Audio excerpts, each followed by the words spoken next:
What's going on today, Internet? Selfish here with Retrospect. I often get questions about, is it really possible to use these as a game console with these smaller retro handhelds that we get? And I'm here to tell you, yes, it is possible, and I'm going to show you how to do it. Let's take a look.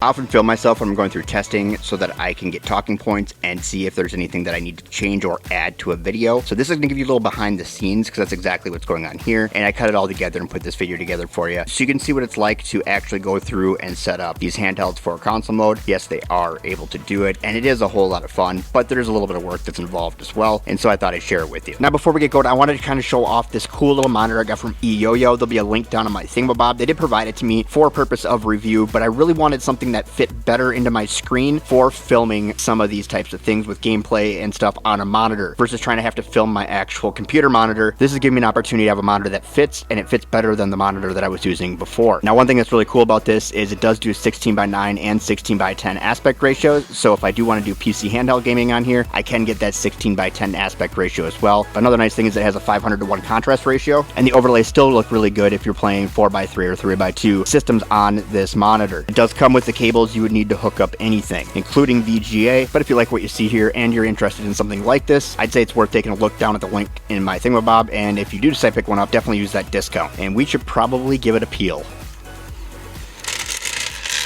Wow. This monitor was provided for a fair and honest review, no money exchange hands, and let's get on with some cool gaming from our handhelds. The Retroarch Pocket Flip is kind of the hot thing right now, right? Just came out. This does actually offer video out, so we're going to start with this device, and then we're going to roll over to a 1:1 aspect ratio device, just to kind of show you how everything works when you transfer it over to a monitor. And yes, these things can be used as a game console as long as you set them up correctly. Now, some do work better as a game console than others, that is for sure, and we're going to see a little bit of that demonstrated here today. Now, one of the things I like to do before I do it on a monitor like this is to set it up so that I can use a controller on the handheld right away. And this is kind of a cool thing because you can save it so you can use it for future gaming and stuff like that. And I'm going to show you exactly how to switch back and forth between the two to make your life a little bit easier. The first thing we need to do here on our Miyoo Flip is we need to go in here and we need to go under Bluetooth and we need to turn it on. Okay, so we're going to pull an audible here, and we're actually going to use this Absolute C8 controller. Reason being is I don't want these to cross streams because we're going to try doing a couple of different handhelds here, and I don't want to get everything all kind of mixed up. I do not know though if the Absolute C8 actually has a profile in Retroarch, which isn't the worst. We can create it ourselves. There it is. It pops up as an Xbox controller, so we're just going to hit A there, and we're going to connect. Now, this should be set up as an X input device, and so now we have access to everything on here, which is pretty awesome. So the first thing we needed to do, obviously, was make sure that we had the ability to connect here, and we do. So now we're going to hook up the monitor, and then I'll be able to show you on the monitor how I'm going to set this controller up. I think it's just going to be easier to do that way, so you have a bigger screen to be able to see it on. So first thing we're going to do is power this bad boy on. It does have this cool little stand it comes with too, so it's just kind of chilling on this little stand, and it does come with sticky pads, so if you don't want that stand to move around, you can actually stick it to it. And we're just going to hook this right in. We're going to see things kind of switch around here. This is actually going to do a reboot, and once it loads back up, we will be able to hook our controller back up now that we know that we can connect it. And for some reason, this doesn't give us the cool themes when we go in. It just goes to the generic Miyoo menu, which is fine. It's a weird thing with Miyoo Flip. I don't know if it's just the stock firmware versus other firmware, but it's going to go into a normal screen here. And so what we're going to have to do is go back over here to settings, but we're going to turn this back on, and we're going to get this bad boy back into pairing mode again, and then we should be able to connect it.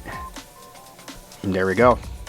And now we have access to it, but we have access to it in this here. But once we go in to play a game, things change a little bit because this is going to be controller 2. So controller 2 within these retro systems has full access to the menus until you actually get into playing something, and I'll show you that here in a second. So now we do have our controller on, but we're going to lose that functionality now that we're signed in here. I'm going to show you exactly how to change that. Also, we probably want to map the controller just to make sure that everything's set up correctly, because I don't believe that there's actually a profile for this specific controller like there is with a lot of other controllers. We're not going to see that with the Anbernic. So this is a different experience. Also with the Miyoo, we should be able to close it. There we go. And we can stay within here. So we have it closed and we're able to actually continue to use the game. It's been a while since I played this game, so I'm going to have it tell me what to do here, but this should give you an idea how this works. So if we want to target somebody, we hit R2.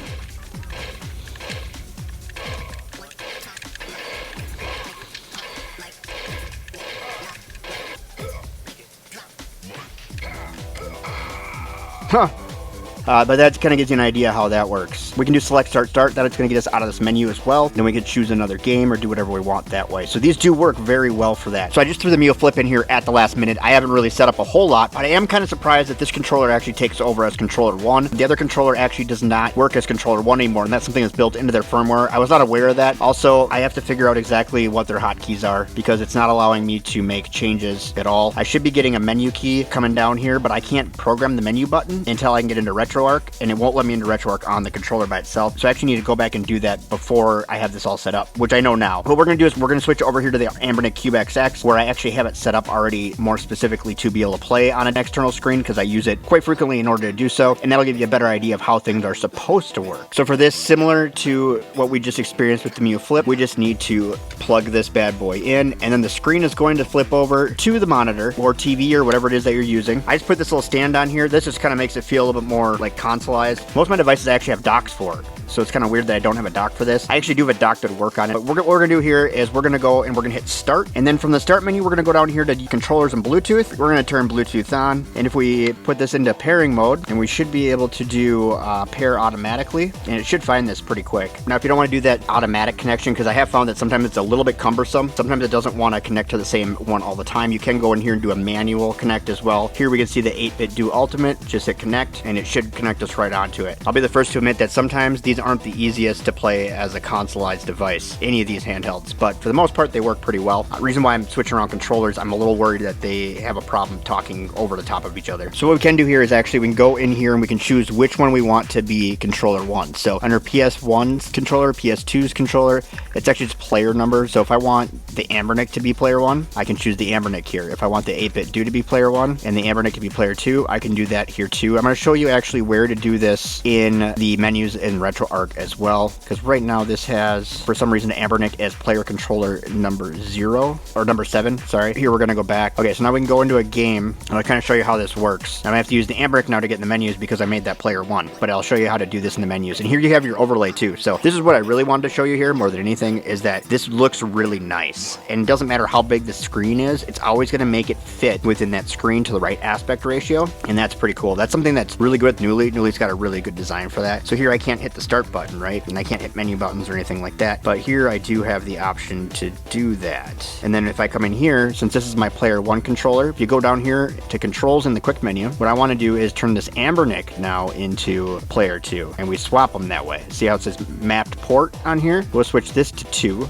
and then we'll switch 2 to map port 1. And now, once we back out of here, the main controller now is this controller. So this definitely makes this a little bit easier for gameplay if you want to play with the controller, especially if this is hooked up to a TV across the room or something like that. You still have that capability. The Bluetooth in here is pretty strong. It just doesn't always want to connect, which is the weird thing about this. And that may just be the firmware that I'm running, because different firmwares are going to react differently with the Bluetooth. Once this one's connected, it's connected. I forgot to map a menu button, so I'm actually not going to be able to get out of this game. Oh, I can get in here. Okay. But then as soon as we go back into the game, this here is the controller we're using. Very poorly apparently, but these overlays look really nice. I think they do a really good job with stuff like this, and that's part of what's built into Newly. I didn't have to make any changes. That was already set up that way. So now if we want to exit, we can just come in here, we can exit. I typically, if I'm done for the day, will switch the ports around. Now knowing that I can change those in the menu system though, I don't think it's going to be a problem. I've always been concerned that that was going to be an issue, and I guess I just never even thought to look at what that was. So here we should be back in. I don't know what I'm doing over there.